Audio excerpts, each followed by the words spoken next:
Tonight on Debate Amongst Friends, NBA Conference Finals recap and the NBA Finals review and so much more starting now.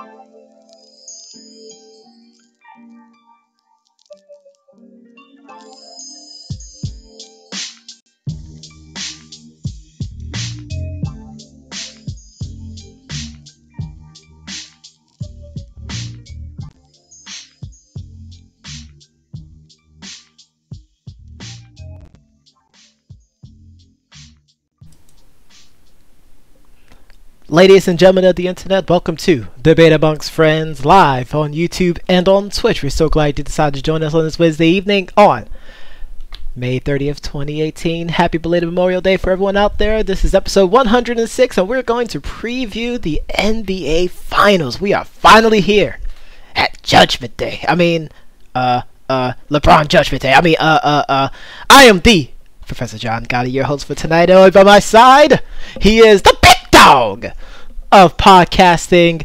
It's the Doc. How you doing tonight, sir? Not the big dog. Oh my God. Well, let me tell you, the people have been screaming, and not in your ear, No. but in my ear, trying to find out just what the Doc has to say about his Houston Rockets. He made a bold prediction last week stating that the Warriors had given the Rockets their best punch, not knowing that Chris Paul's hamstring would snap faster than my guitar string. I cannot believe it, but you're going to hear so much about what I've been running. Did you just Jeff Jarrett us right now? I did. Oh my gosh. It's been running through my mind over the last several days. I've had plenty of beers to drink. I've had walks to take. And now I'm finally ready. I'm ready to hear what you have to say. Yes. I think it's going to be a great debate tonight. But before we get ourselves started, we have two of our fellow podcasters, sports enthusiasts, however you want to call them, joining us tonight. Up first, it's J.A. Joey, how you doing tonight, sir? Doing good. I have some things to say about these conference finals. Oh, we definitely. I know some things may be a little biased. Some are honest. I mean, if it's not biased and it's not controversial, you know what? It doesn't create any cash. Honesty is like beauty. It's all about the eye of the beholder, of course. I was going to say eye of the storm, but I see what you did there. Maybe I can say you're getting the Joe honesty. Okay, there we go. But in the blue corner, it's our basketball guru himself coming on back. He got through security this morning, and he said, you know what, guys? Big man, talked to the man in the chair. He said, I want to be on tonight. I want to talk some basketball. It's Q-Mart. How you doing tonight, sir? Welcome back. I'm doing phenomenal. I can't complain. Feels good. It feels good to be right. So the first thing I want to say before we start is that none of this is James Harden's fault. They're going to start off right there with that. I mean, I wouldn't blame James, though. I think the only thing you can mark James for is that comparable to NBA bodies, he has a dad bod. Wow. And so after 97 some mad games, you know what I mean, taking the garbage out every day, doing the dishes, arguing with your wife, you get a little tired, man. And I think fatigue set in on him. And I think he needs to get into elite shape to be able to get that stigma of being a playoff ghost, because that's what he turns into. Oh my goodness. I don't know why I was just thinking of the movie Ghost right there when he was mentioning that. I'm not going to blame the whole thing on him, but I think if you're a leader of the team, your conditioning has to be better. Trevor Ariza going 0 for 12. Oh, yeah, that was rough. And PJ Tucker not having consistent shape up also led to the demise. The shape up. Hands like on his legs. Yeah. You know, so he's definitely not ready and actually to play a defensive in a defensive position. But I mean, people were online saying that he choked. And I'm like, I mean, how do you choke? He scored 30 points each game. I mean, he didn't choke. He didn't choke at all. I think it just comes down to being more efficient. The person who doesn't get enough blame for the Rockets losing is Ryan Anderson. Oh, wow. He is getting the bag. He did to be a bum. I can do it, Ron, for $20 million. For $20 million in Houston, tax-free state. I can do what he does. Not enough people are talking about him. I don't know if the Monstars came and he touched the basketball. I don't know if he's having nasty sex and his legs aren't there. I have no clue where he went because they gave him $17-18 million a year, and he was to sit on the bench. He was in a suit for most of the season. He wasn't even hurt. They're like, we just can't play you. We were trying to send him to the Knicks all this time. I think that he doesn't get enough blame because that's the guy who was supposed to space it out. And now, when he can't defend and bring you anything else, you have to deal with PJ Tucker corner threes. That worked for one game where he hit 5 of them. He won't hit 5 for another 3 years in one game. And it came out that he was playing with three root canals or three. Something was wrong with his teeth or something. He looks like he don't brush his teeth regularly, and that's the kind of guy he is. But I'm not mad at him. That's what he has to do to stay in the NBA. I didn't even know he was only 6'5". I thought he was a little taller, at least 6'8". He's definitely 6'5" with his 2 strikes. He definitely has a couple of felonies and a misdemeanor. Oh my gosh! I wouldn't trust him in my house with like brand new Apple stuff because I feel like something would be missing. He looks like he deals at the locker room. I'll give him credit for banging and hustling, but we were relying on him to provide quality points, and I think that's where people are sitting there and they're like, James Harden choked, but it's like they are playing against, I will say 3.5 All-Stars, because I mean, as far as scoring wise, Draymond Green isn't a scorer. Nope. So, I mean, him being an all-star to me is just more about his defense. But to me, I wanted Draymond to take those threes. I was like, back off Draymond, double team everybody else. Whoever's playing Draymond, double team. You know what I mean? Like trap Curry, trap everybody else. Yeah. Let Draymond keep taking up those threes because he'll go, 2 for whatever.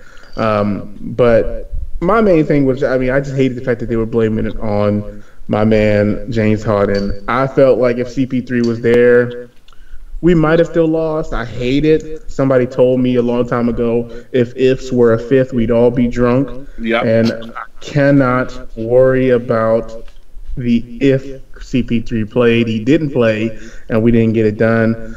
And some people blame it on Mike D'Antoni. Some people said we were tired, all kinds of crap I heard these last couple of days. I just know I made a bold prediction, and it came out to be wrong. Now, I've been eating those words like a buffet at Golden Corral. Because Doc's having humble pie in the country, ladies and gentlemen. Yeah, humble pie. Yeah, I think you guys will be fine in the future. And when you start a team, that's just the criticism is inherent.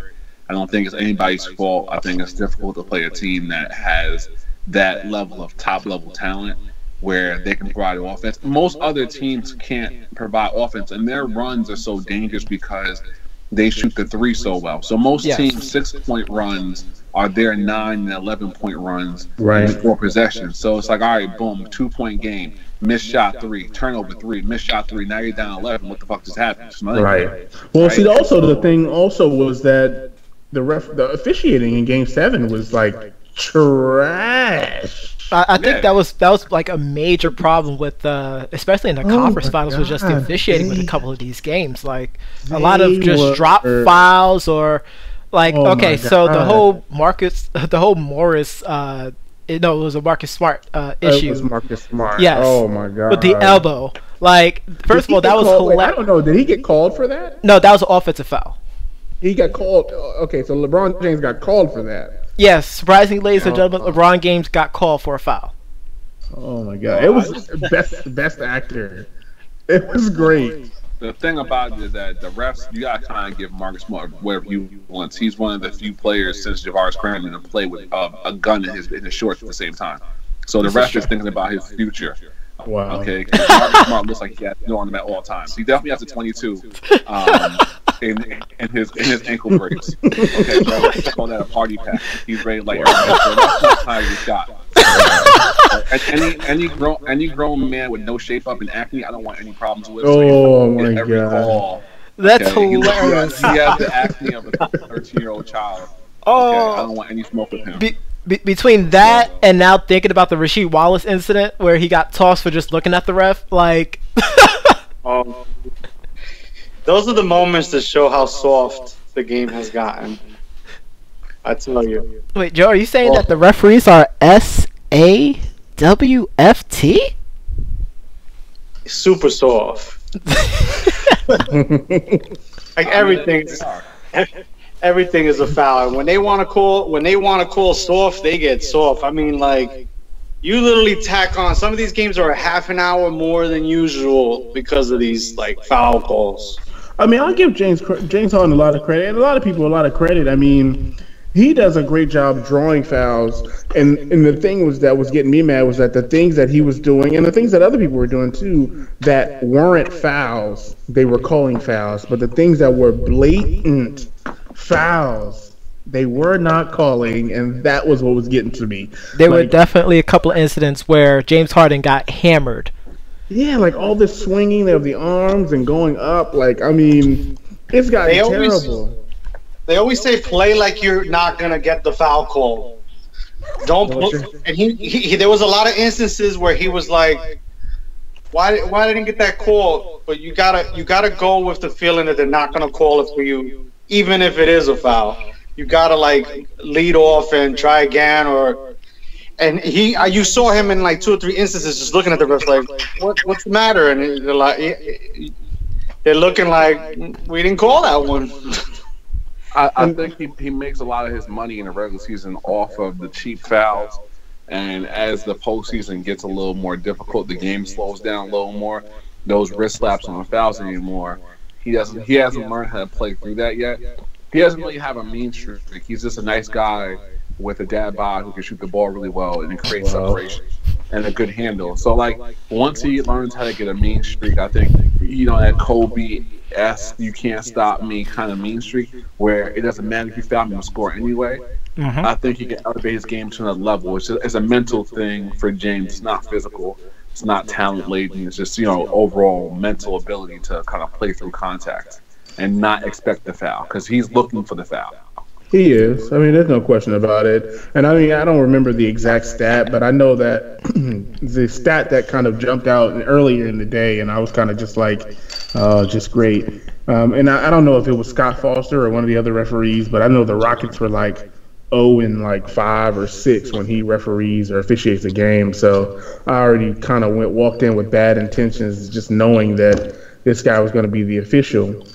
But I'm pretty sure, and I think it was either somebody online or maybe somebody like Kenny Smith who said, with the missed fouls, the game probably would have been a little closer than it was. I know James Harden probably had at least 9 points of free throws that they missed. And some other, I think Eric Gordon got harassed a few times going into the rim. But I mean, hopefully we get a chance to move on and, see what happens next year. Hopefully we bring back Clint Capella because I don't want to give him a max contract, but I don't want to see him walk either. Well, so 2 things before I have to run off this email. One, Clint Capella is going to be on the Suns next year, so you gotta love him there because they're going to give him a max. We're going to match. We got a match. And then secondly, the Warriors in 3, not even 4. Wow. 3 in the finals. Wow. See, this is why we had to get Kumar on the call because he understands. He gets it. They're gonna clap them something awful. It's gonna be something. The game highlight clips might be on Pornhub before the it's gonna get very kinky. It's gonna be in a very kinky section. It's gonna show the fetish section of Pornhub. That's what that game 1 highlight tape is gonna be. Gonna be a lot of shit. It's gonna be crazy. No wait, it's gonna show the picture of LeBron James on the bench when he was wiping his face, and at the bottom right hand corner it's gonna say Brazzers. Yeah. So listen, I'm gonna try to get back on here once I'm done. I hit you guys up, but Warriors in 3. I'm Got out it. y'all. Absolutely. Appreciate it, Q-Bot. Thank you so much. Thank you. And that was Q-Bot, ladies and gentlemen. Always there to provide the facts. You know, he understands. He understands what's going to happen in these finals. But before the three of us who are still remaining in this Royal Rumble that is Debate Amongst Friends, we're going to talk about the East side of the conference. And talk about that conference. I mean, not Chris Paul. This is Paul Pierce's fault. This is all Paul Pierce's fault. I mean, he had been poking the bear. a la, you know who, poking bears years ago for Reggie Miller. Spike Lee. Wait, Paul Pierce and Spike Lee, wait! Why isn't there a meme about this? Paul Pierce was out there being Spike Lee and Chris, I need for you to come up with a new meme, like take Paul Pierce's face and put it on Spike Lee's body. Like, I just need that, and that would just make my day. Choking. That's what I'm saying. Like, so, I mean, I don't know. 2 Game 7s. I enjoyed Game 7 of the Eastern Conference. You know, it's to let everyone know I'm not a very big fan of anything from Boston. So I take joy in seeing all these youngsters get schooled. LeBron's spoken like a true Yankees fan, by the way. LeBron's experience came into play, and even with like the not that much help around him, I mean, God, I felt like if they wouldn't have scored even more, like LeBron would have scored even more. Like, this game was just gonna go and be one of those games, and I'm not even a LeBron guy. I just felt that was where this game was gonna go either way. I find that to be so horrendous that people are doing that. I feel like they're doing that just like they're playing out my man James Harden. How can you even say that the role players that he has aren't quality? Like, these are some quality players, with the exception of Kyle Korver. Nobody ever talks about Kyle Korver. I mean, but he's really not that good of a player. I mean, sure, he can make some off screen, some moving threes. That's great for 2K, but I mean, in the NBA, I mean, it got to a point that even the announcers during the game were making fun of his team. They were like, LeBron has about 14 and everybody else has 2, and we're going into the second or something like that, of that nature. It was getting apparent. Like, they put in something, but they put it in like at a very, very late point in the game, which is why they're gonna have a very, very, very sad time in these finals. I mean, I can agree that they're gonna have a hard time, but I mean, I don't think they're super trash. I just think, in the game. I don't know if you guys ever. That's me with a broom, ladies and gentlemen. I see that. Yeah, I see you've gone to Home Depot and you picked yourself up a broom. I know in the game, I don't know if you guys ever played a franchise mode, and this is any game. There's something called team chemistry, and I feel like this team just doesn't have it. Nobody knows what they're doing. I feel like they don't even run real plays. It's kind of like a quarter of a play, like one side. Run a screen over here, and then you guys over here just kind of stand back.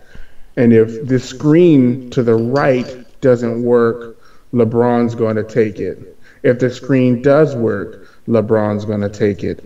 It doesn't really matter what's happening around. This is about LeBron. So he's going to drive and kick, similar to what James Harden does. And the thing about the Warriors is that they have so many different scorers. Kevin Durant is a beast, and we just had a hard time because we were switching on everything. So a lot of times he wound up on somebody like Eric Gordon, who obviously can't block his shot. I think the part that hurt your team the most is the fact that Kevin Durant during the game realized, I'm one of the best players in the world. What's wrong with me? Exactly. Because he tended to just settle a lot with his jump shots. But then after a while, he was just like, you know what? I'm bigger than these guys. Like, I'll just post them up, or I'll just drive it down. Like, when he started driving, it was really when things really start getting out of hand. And I felt like that's the same thing LeBron did. LeBron, I'm the best player in the world. I'm going to get this foul call if I miss this shot. because I'm the best. You know what I mean? But I just can't swing my arm anymore because now people are getting hip and they can draw this offensive foul. That's actually pretty funny. Yeah, I think they did realize that both in Game 7, and they realized something they should have realized from the get. I mean, they're not guardable for anyone in that series to guard them. Nobody can guard them one-on-one and be successful. It's ridiculous, and I mean I agree. I don't, even though LeBron doesn't have like the best handle ever, I would agree that I think that people can guard him because he's so big. Like he's a really big guy. He got some quickness to him, and I think the thing that gets me about LeBron is that it's the theatrics. You know, that's the thing that I think we always complain about. You know, the tic-tac, hey, you know, the overselling. I mean, he oversells more than Ric Flair and Shawn Michaels combined. I mean, sometimes it just gets to be too much. But with Q-Mart saying that they would lose in 3, I mean, listen, the Rockets took this team to 7, and I don't think this Rockets team was any slouches. Like, we weren't slouches. Like, we were, I mean, we brought it. To say that if the Cavs try to out-3 the Warriors, they're going to get swept. But if they play their game, they might get it to 5 or 6. What is their game, sir? Because I think that's exactly what their game is. Other than LeBron James driving and doing whatever, like, I had a chance to even peer at the actual stats for Game 7. LeBron James led the entire team in every category. He is the team. Literally the team. The only reason why he got 9 assists is because he decided to pass it 9 times. Like, otherwise, it would have been 0. Here comes the problem that the Cavs are going to have. They have no one to deal with these guards. Nope. Like, for a full game, there is no one that's going to be able to deal with these Splash Brothers. Well, it depends on if they're hot or not. I mean, because think about it, they weren't hot the first couple games in Houston. I mean, then all of a sudden, Game 6 rolled around and Klay Thompson wanted to show up with his nose. I mean, my God, they don't even have Matthew Dellavedova. That's just blasphemous. Yeah, they don't have Dellavedova out there. I'm telling you, and most people would think it's because I'm big on Curry, but I really see it going from why in the world is he having a 35-point game every time now? What's going on? Why is he just slowing down a little bit? Why is he? And then it only gets worse if Klay decides to get on fire.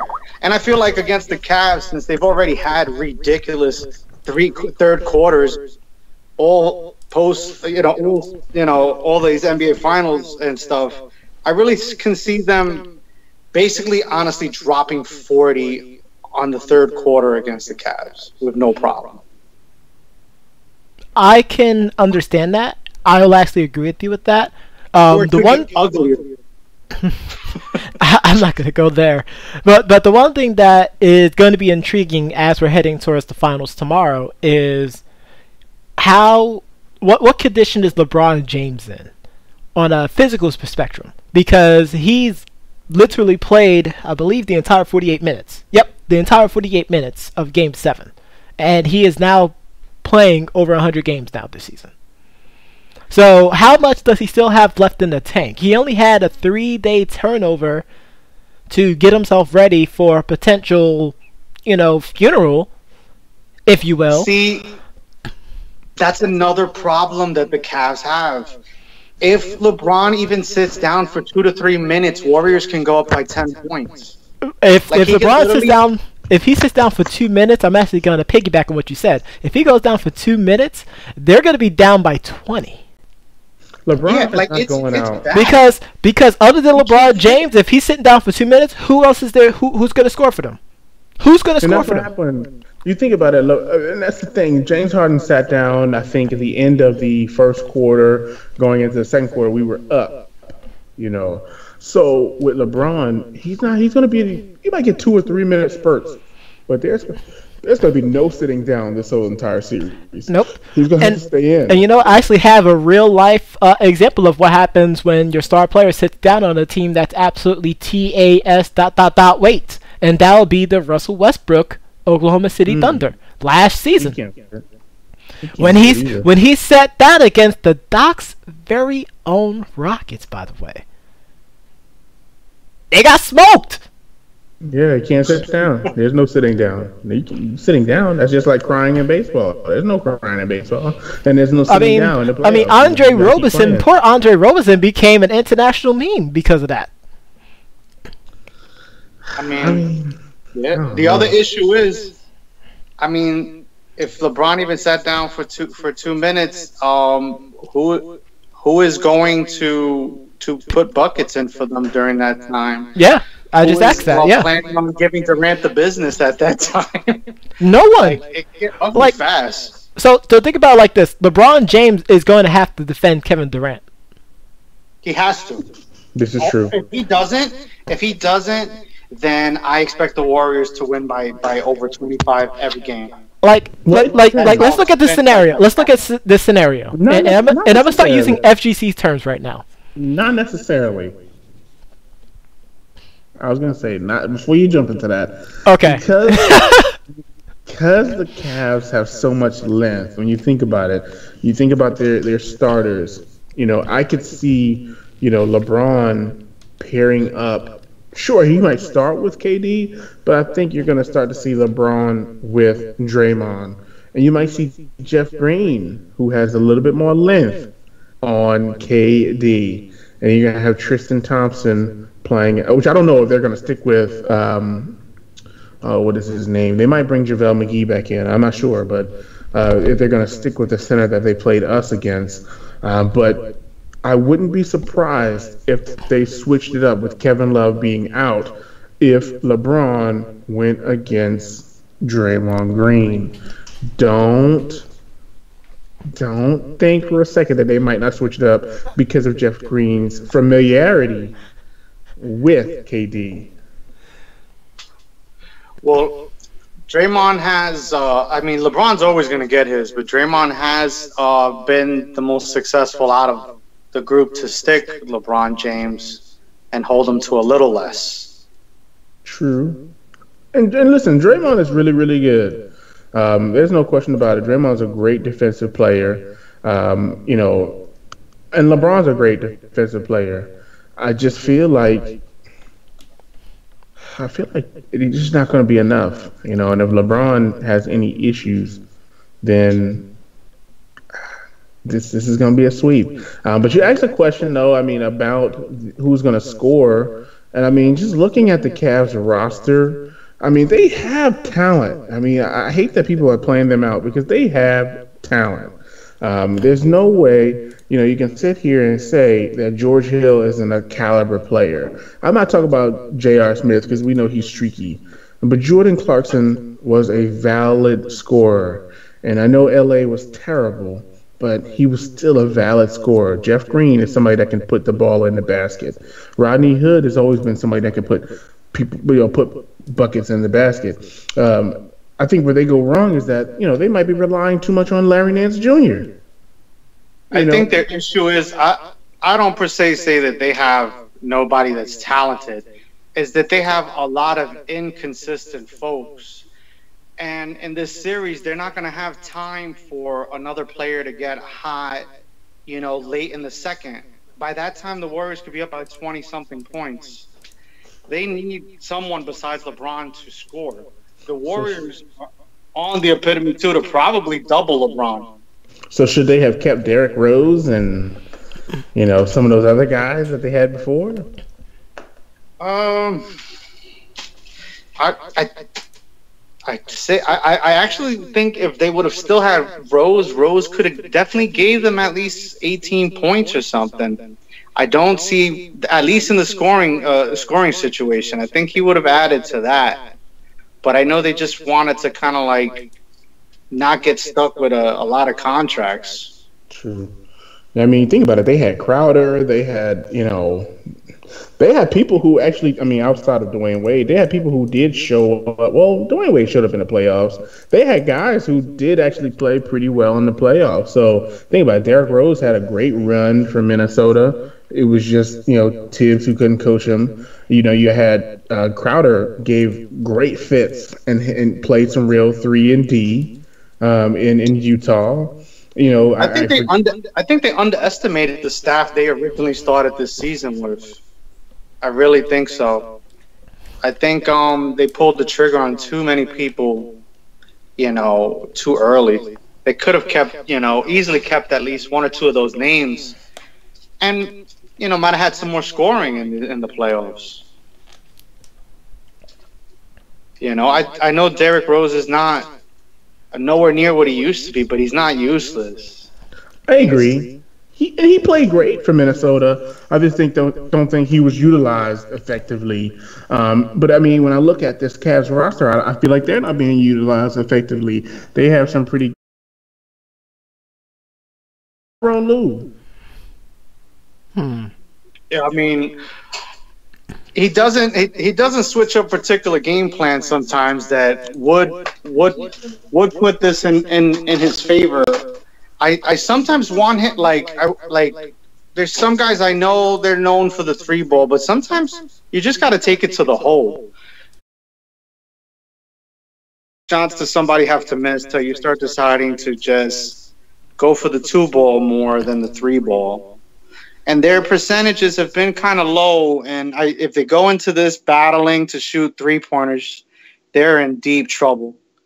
The trouble they're only going to dig themselves a grave if they go into this and try to out 3-pointer the Warriors. So I think they need to drive to the basket. Their percentage to drive to the basket has to be higher. So who you got in how many games? I'm looking at this. I mean, it all depends on their game plan. I'm looking at this as this is being kind. I see this as a gentleman's sweep. I see there's a game where someone will show up and LeBron will kick it in gear and say, I must steal this game. It'll likely be a home game. But I can't see them getting out of this. I mean, they would have to literally, the whole entire cast of Warriors would have to be cold. And that's asking a lot. That's asking a lot. It is. I mean, in any game that you get two of the typical scorers hot, it could get ugly fast. Like if we're looking at a game where Clay, here's Clay, he's scoring over 20 something. Here's Durant, he's scoring 20 something. Those kind of games are just going to be far reached for the Cavs. I just feel like they got to hope that the Warriors get kind of cold and somebody shows up. We don't know. The one thing they could bank on is praying that someone shows up that hasn't showed up in a long time. That's maybe always JR. They could get a miracle JR. JR's that kind of guy. JR can go 2 for 18, or he can go 11 for 20, and then it's like, oh crap, he hit 11 3-pointers on us. That's the thing with him. But you never know what you're gonna get at the end of the day, though, with JR. And the one thing that I keep talking about that I don't know if people understand that they're not seeing really is the Cavaliers supporting cast. They stink away from home. And then when they play at home, they become, we're a championship caliber team. That's weird. Which is why I think they might be able to take one at home, if anything. But they sure are not winning in the Oracle. This is what I'll say. It was a miracle for us. Think about it. It was a miracle for us to win in Oracle. So, again, I'm not saying that we're a super great team because we had our holes, but outside of LeBron, there's nobody else that's going to step up and score to the level of a Chris Paul, especially with Kevin Love being potentially out. I just don't see it happening. If they do, the referees are going to carry this series to 7. But I don't even know if the referees can save the Cavs in this series. The referees are trying to be the real MVP of this series. I'm just telling you. I mean, we've been there before with the Heat. I think the Heat got carried by the referees, but just to keep it close. I don't even know. I don't think the referees can even carry this Cavs team, because if you try to out three the Warriors, you're gonna fail. And I think you just can't do it. The shots that Kevin Durant was making, I mean, he looked like he looked like a master to me. I think the refs can't even help him this time. It's going to be like how they couldn't help him with the Mavericks. Exactly. When the Mavericks won a championship, they got 0 calls and still beat LeBron on the Heat. It's going to be one of those type situations where not even the refs will probably be enough. Not even 25 foul shots will be enough. So we're going to definitely see. I mean, John Gotti, let's see who you got.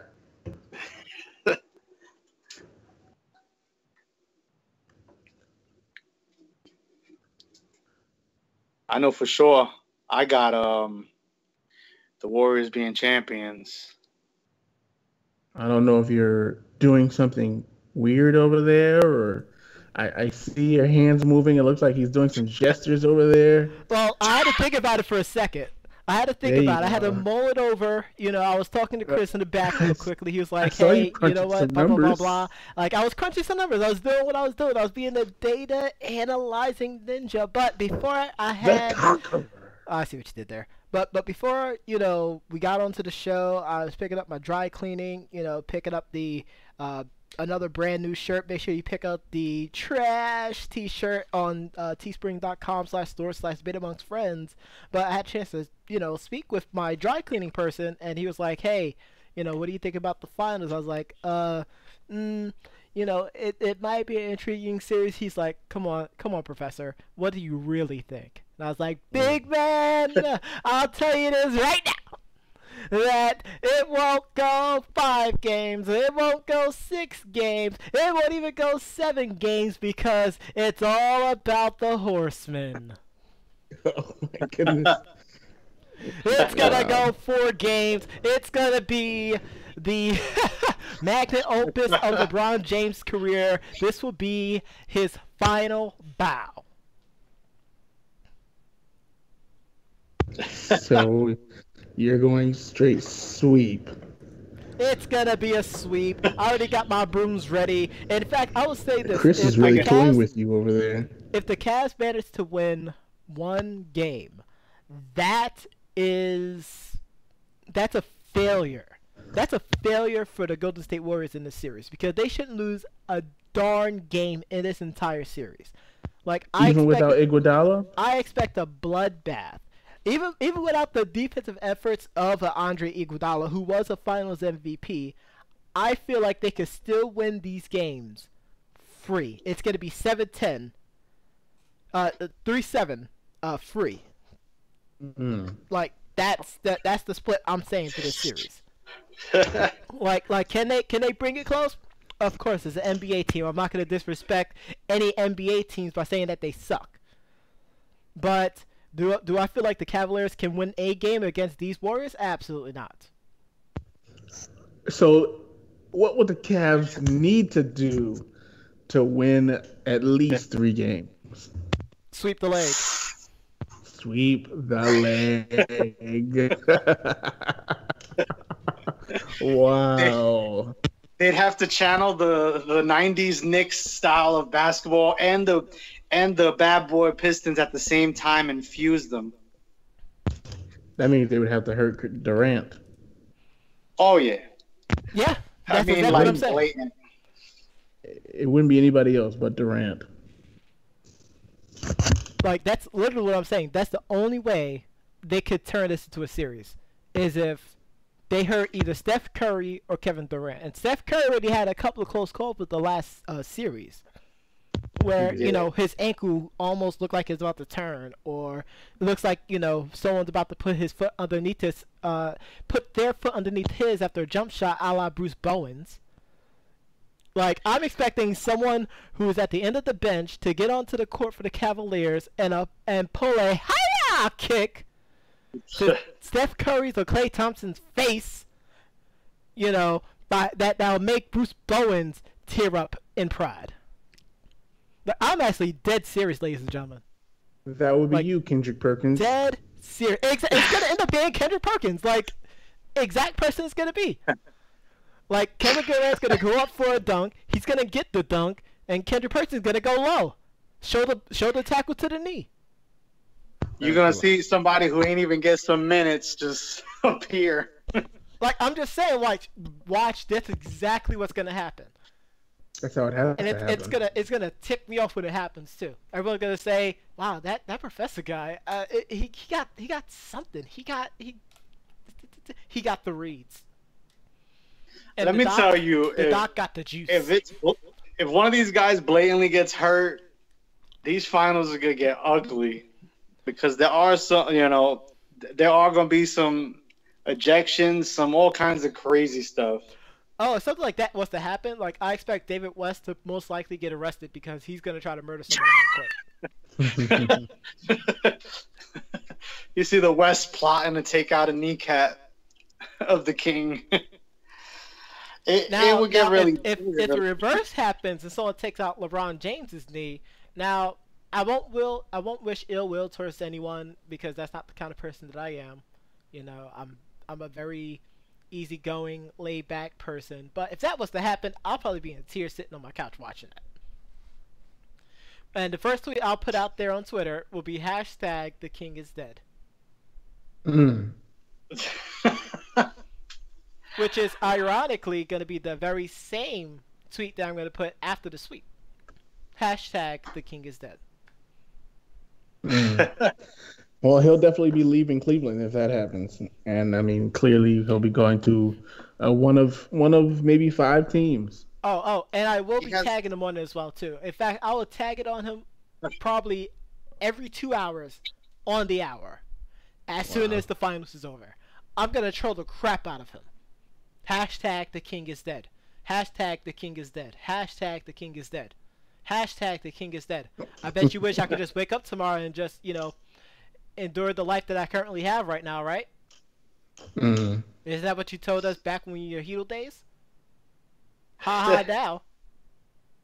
That's funny. He only has like about 5 teams that he can go to, but they can't one of them afford would him. make him a true heel. They can't afford him unless they get rid of key players. Only team that can afford him right now is the 76ers. The 76ers. I mean, there's always a pay cut. Would have to clear. The Rockets would have to clear everybody. The Lakers would have to basically start over because they want LeBron and Paul George. I mean, a team like Portland probably not in the running.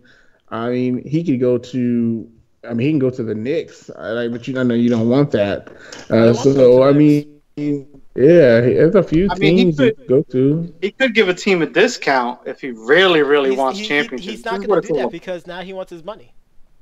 He's already done the discount stuff already. He's done it already. True. He did it on the wrong team. I felt like he had better options in the past. I really thought he should have, when he made I know they're a cheap team, but when he was trying to switch teams, I thought he should have went to the Spurs instead of the Heat. But that's just you're the best player. Go play with the best coach, the best system. Show some class. Then he went to that Heat team, and the rest. The only problem I have with that is, like, then let's say he does that, and then they still lose. Now he's playing in the West, which is way tougher. It is. So suddenly he could potentially be out in the second round. Like, now what people are going to say is like, oh, well, yeah, he had the best coach in the league, but, I mean, it's the West now. Like, and that's the problem that I have with these LeBron maniacs and Bron sexuals out there. Like, at that time with Tim Duncan and him, I mean, I just don't see it, not being a problem for everybody. Like, around the time, if he chose it around that time, he would have had all the veterans, not the Spurs that are of now. Yep. But at that point, he would have had Duncan. He still would have had, a young Parker. Yeah. Parker still at a decent pace. I think it would have gotten ugly, but he didn't make those decisions. And I mean, it would. I think that would have changed his career, but too late now. It is. I mean, we'll see what happens. I mean, like I said, what we talked about off stream, he could very well retire. It's definitely possible. Yep. Jason But Terry I mean, made that distinction on Monday. Absolutely. So I mean, let's definitely see what happens. Undisputed. Sorry. No, I got you. I mean, let's definitely see what happens. I mean, it looks like at this particular point we may be at Endgame. I believe we are at Endgame. For hilarity factor.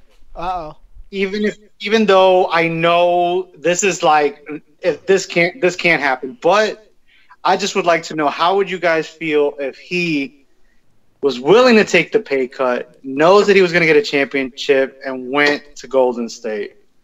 How would you feel about him? That's just something I wanted to ask you guys. Doc? What's your feelings? I was going to say prop. Go first. I mean, I think at this point he can do no more wrong. I think since he left, I mean, if he went to Golden State, obviously they would lose Clay or Draymond. Or, like you said, everybody would take a pay cut. But I think Clay is up next to get paid. Clearly, you know, if Clay was to be let go, the Rockets would be like the first team that would be calling him. But if he went to the Warriors and they made it work, I don't know. I think the NBA would change the rules, or they probably would block it like they did the Chris Paul trade to the Lakers.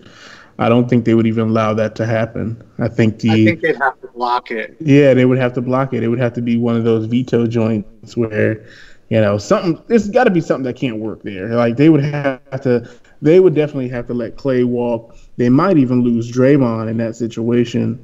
But I mean, Curry, Durant, and LeBron, I mean, that still would be pretty dope with, you know, the role players that they have. They had a lot of players on payroll.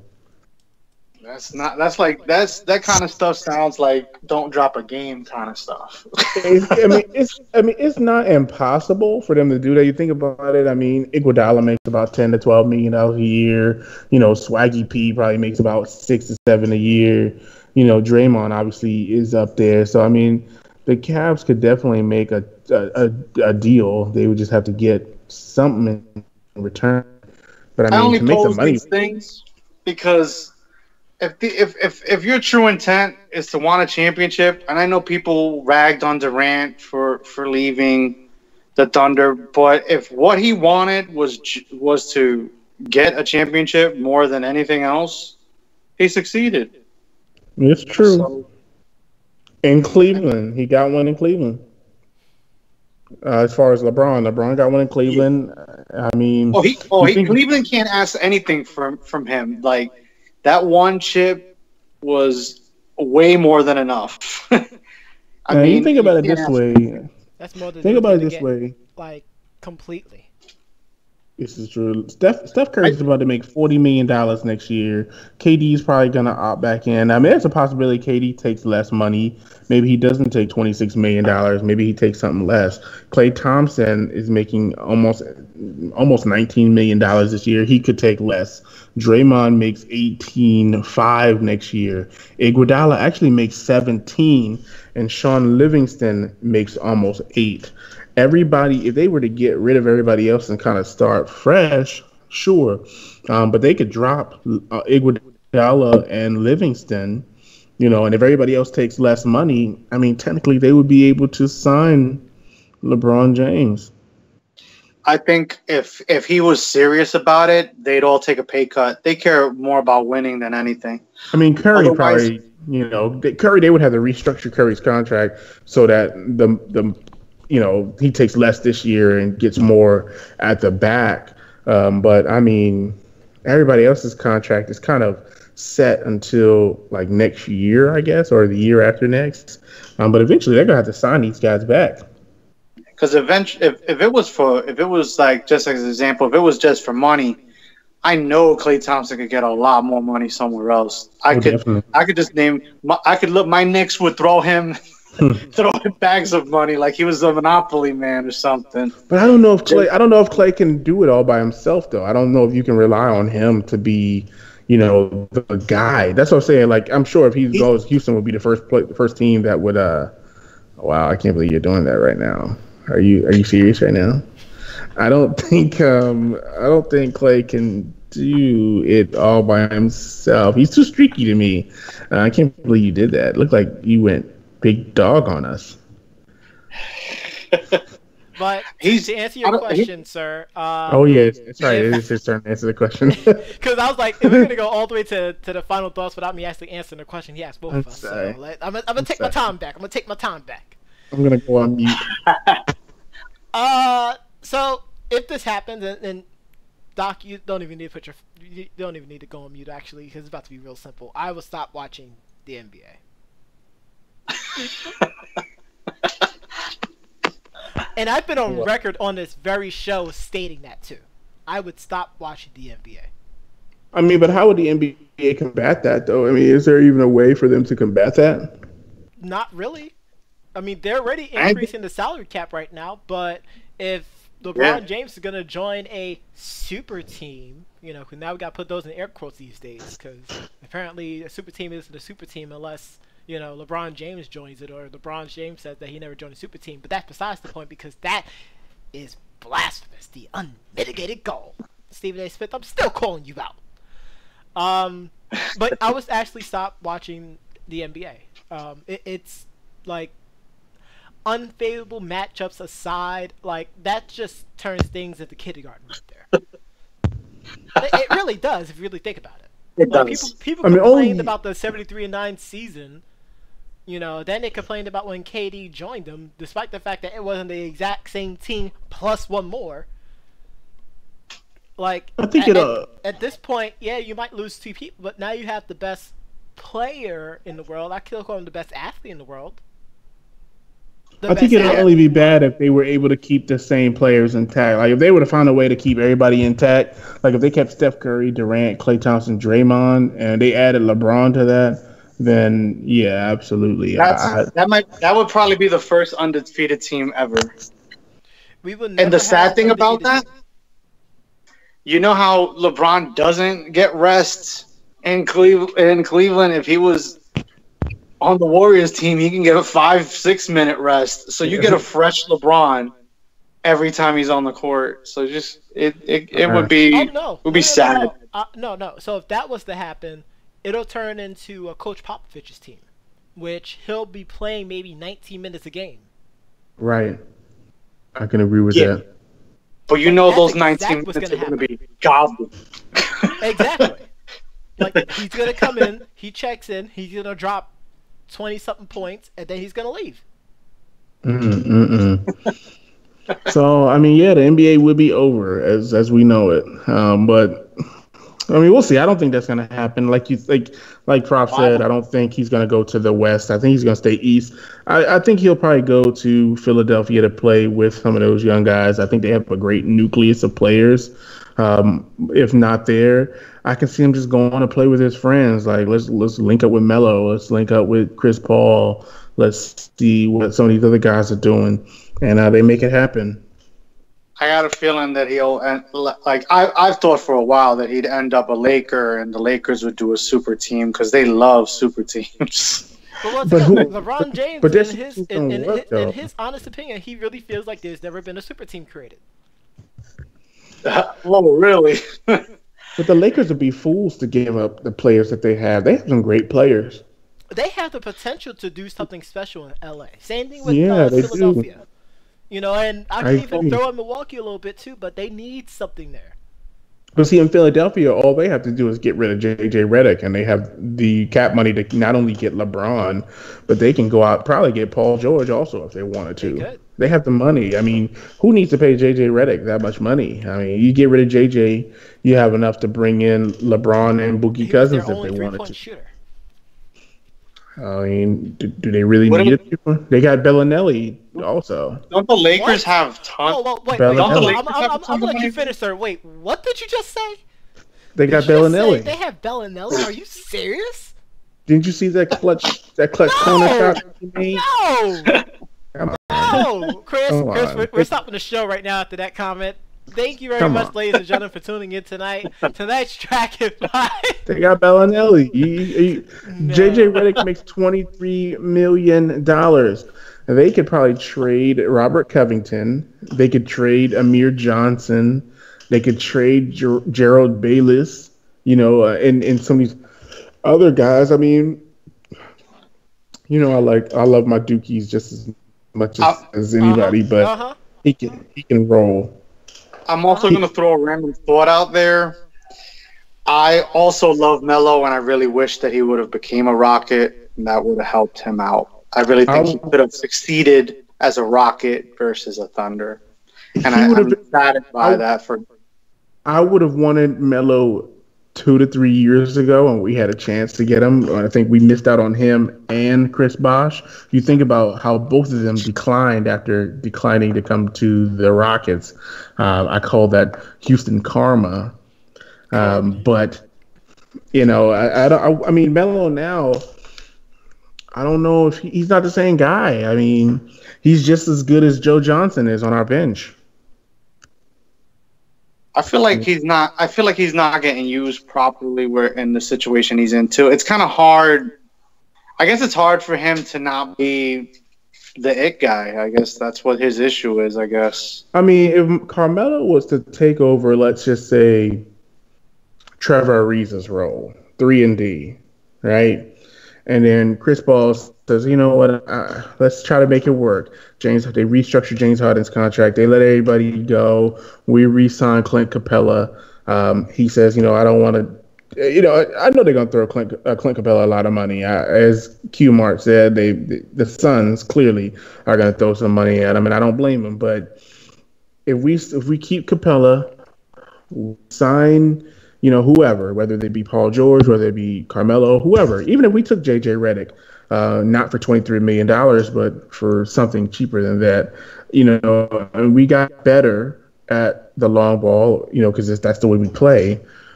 I think it's going to be a different team, and I agree with Q-Mon, and I hope that James Harden does get into better shape. I'll say that his work ethic this year was a lot better than it was last year, but I think that to get over the hump, we're just missing 1 or 2 players. I don't think we need to do a dumpster fire of everybody. We just need 1 or 2 players. And if Carmelo comes in, he has to realize that this isn't his team. Yep. You know what I mean? And he's going to be reunited with Mike D'Antoni, which he didn't like the system before. Is he going to buy into the system now? Does LeBron buy into the system? That's what I'm saying. Does LeBron buy into the system? Does Paul George buy into the system?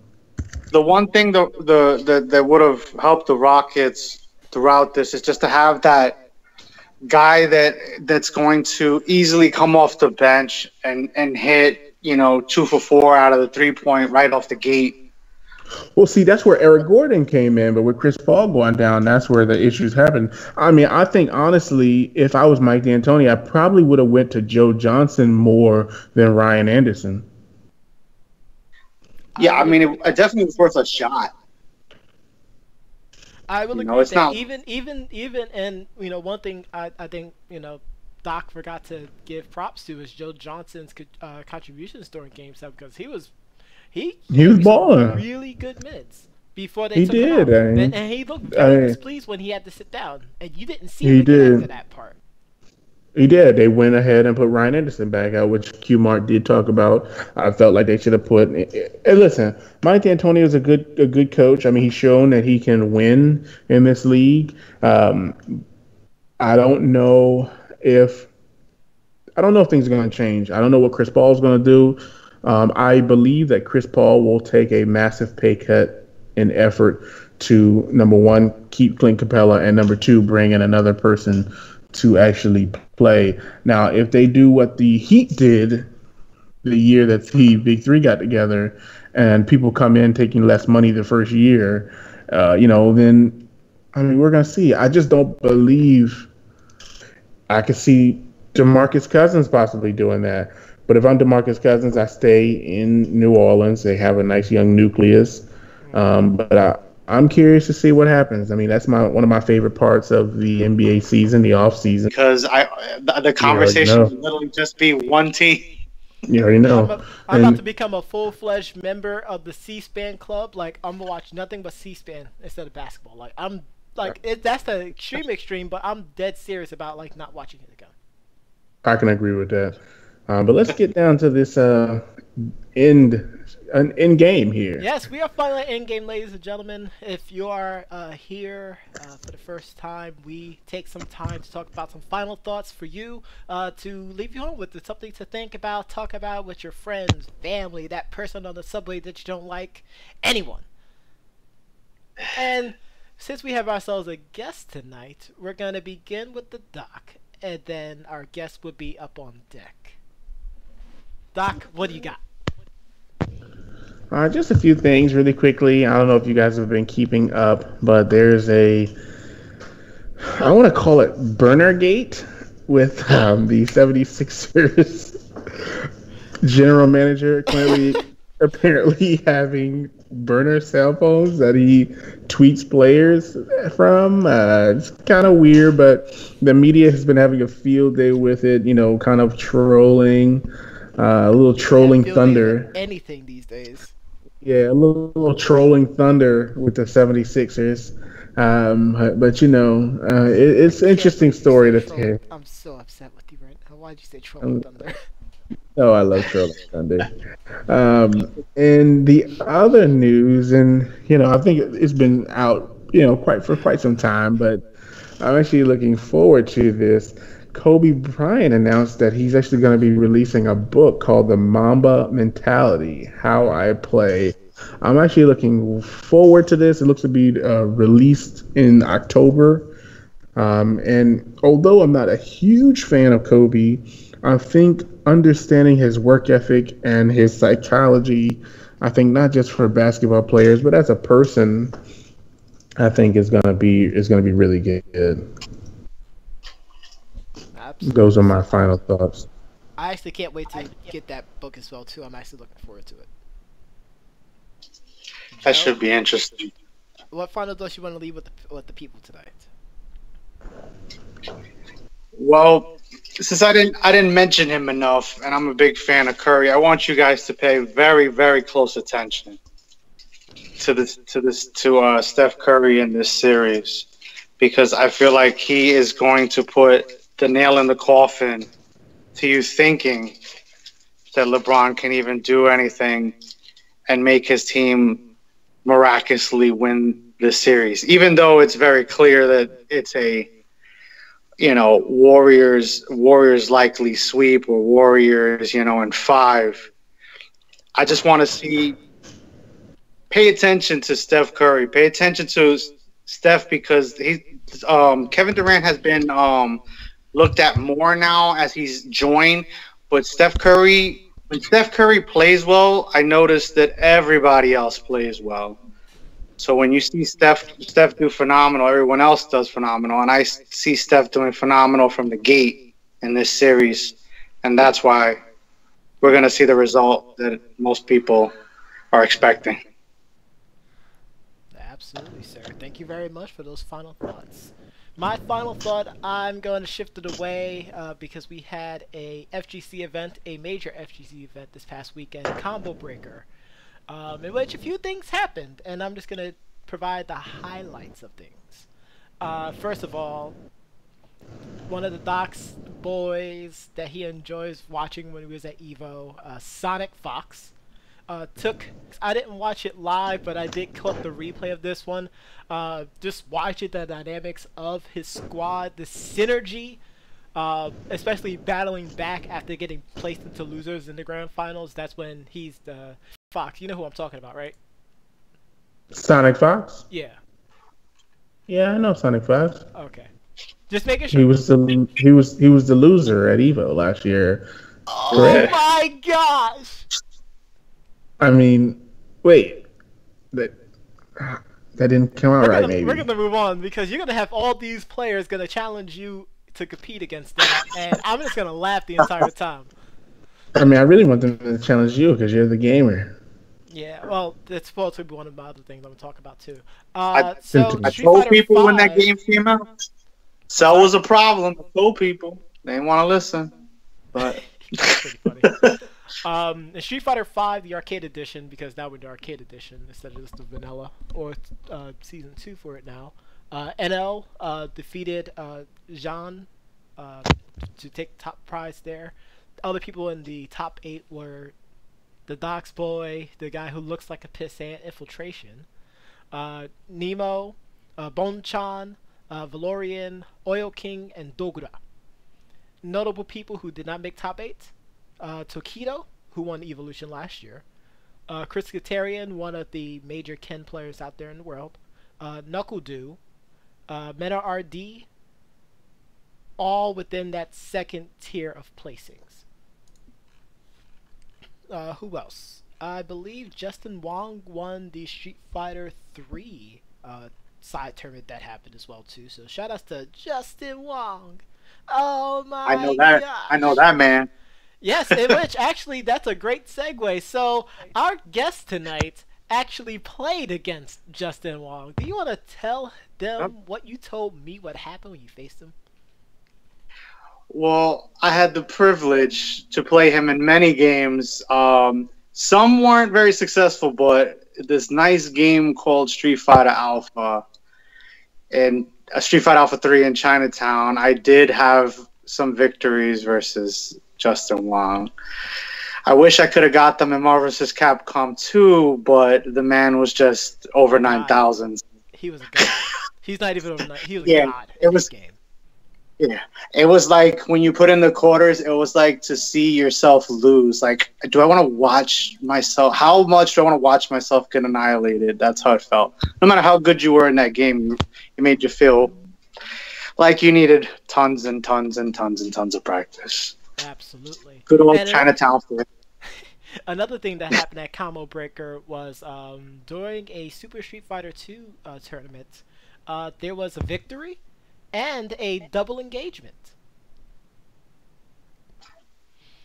SoCal's Killer Miller and El Trouble actually won the tournament, proposed to each other post-victory. It was actually quite an amazing moment. Once again, I didn't watch the entire Combo Breaker, I just mainly caught the highlights, but they showed this part of the video in its entirety, and it was actually pretty awesome. So that was pretty fun. So congrats to them too. You know, lucky kids. Be careful out there and keep hitting those sticks. The other thing that happened at Combo Breaker, there's a lot of stuff that happened at Combo Breaker. We had a reveal trailer of a character who I really enjoy playing as in Street Fighter Alpha 3. And that'll be Cody Travers. Cody made his big reveal, showing some gameplay. He is no longer the prison inmate, the fallen hero of Metro City. He is now the mayor of Metro City. They started to show a lot of his movesets, showing his V triggers, in which one of them is actually the knife, and which is really iconic for him. And the other one kind of pays homage to Haggard, which is him using a pipe. That's his V trigger too. That was called Dirty Coach. The knife V trigger is actually called Sidearm. He no longer has the criminal uppercut. That is actually his critical art. His actual projectile now is a horizontal tornado. And, you know, I just can't wait to be able to... Actually, I might get this on PC to actually start playing, because I really enjoy just playing as him. A lot of his alternate costumes were nice little winks at people too. One of his costumes is his original Street Fighter Alpha 3 costume, which is the prison suit. The default costume is him in a suit. He also has one where he is dressed up in a tuxedo, I guess a James Bond-esque type of outfit. And the last one is him wearing an outfit similar to Haggar's. It's like he took one of Haggar's outfits and put it on him. So it's literally hanging off of him by just the strap. So that was actually pretty sick to watch. He's one of my favorites too. He is. He's fun. He's mad fun to play. If you have a, they made him Pretty Boy. And if you watch the trailer, he has a new nickname now. We can call him Cody the Cleaner. Cody the Cleaner, yes, I forgot about that part. Yes, so during the reveal trailer, they did a live action piece in which the cleaner of the Bullet Club, Kenny Omega, played the role of Cody Travers, entering his office, answering a phone, and who was on the other line? Why, the WWE's very own Xavier Woods.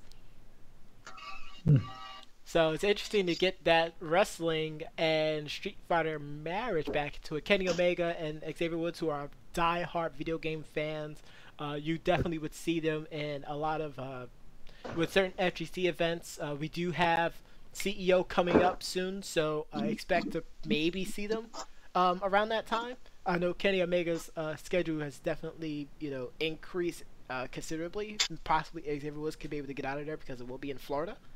But the last thing I'm going to say, I'm actually going to finally close it off because I feel like I'm talking too much. Capcom released the anniversary edition, 30th anniversary edition of Street Fighter. It is now available on Steam, PS4 Network, and Xbox Live for $40 right now. So if you enjoy a lot of the nostalgia games and you want to play it either the arcade style or you want to be able to play off online, if it's only certain games you can play online, definitely give it a pick up. I had a chance to play it yesterday with my boy, who wants to be called Vegeta because he knows better, and we just had a great time just playing before I had a chance to, get some gaming in on some Wildlands with the doc. But it's a fun game to play. For me, the only complaint that I have is a lot of the commands were delayed for me. So if I'm trying to do a Shoryuken motion, it doesn't really activate, and that's both on my pad and my fight stick. So that's something I just have to play around with to try to be able to execute a little bit more better. AKA, I gotta get good. But, ladies and gentlemen, thank you very much for tuning in tonight. Tonight's track is from the Mussolini, from his album Mussolini Season, which actually just came out in March, so make sure you check him out. Also, as you all know, that the media here is not owned by us, so be sure to support our artists, as well as Croup Dog, who does our intro as well too. Always shout outs to them. You can catch us on our social medias, on Debate Amongst Friends on Facebook, Debate Amongst Fra on Twitter. You can catch our Instagram account. We've been way more active on Instagram, so make sure you drop us a line as well there. You can also listen to us offline on both YouTube. We can catch us on SoundCloud, iTunes, Google Play Music, FM Plus, and any and all podcast applications. I am your host, the Professor John Gotti. Thank you once again. This is Dr. Wednesday Night himself. And this is Joe Too Good, I like to call myself. Joe Too Good. And thank you very much for tuning in. We'll catch you every single Wednesday right here on YouTube. Good night, goodbye, mwah, and good night. Bang! Taste the ocean. Hey, I've been a minute since I did like 3 songs in one day, man. I'm back, I'm feeling good, baby. Yeah. We the ones who brought the game back. We the ones who brought the game back. Fuck what they doing over there, cause we moving over here. We the ones who brought the game back. We the ones who brought the game back. Fuck what they doing over there, cause we moving over here. Hit your girl in the telly for an eighth and some Henny, told her smoke up. Yeah, I got plenty, I'm good in the city. They say it sound gritty, mixed with the fly pretty shit that they love. It's a thug in me, hitting bitches all night, but I'm still getting up just to catch that flight. Niggas talk about the life that we live and it's cool. I spend a few racks just chilling by the pool while you starve in the K, just riding the way. My little niggas hop out, hit you with the K, so you better play it safe for the label drop you and them niggas pop you. Shit get real, that's why I keep the Chris chill. Big knots, bunch of $100 bills, throw them in the air, that's why the bitches don't care what you doing over there, cause we moving over here. We the ones who brought the game back. We the ones who brought the game back. Fuck what they doing over there, Cause we moving over here. We the ones who brought the game back. We the ones who brought the game back. Fuck what they doing over there. Cause we moving over here.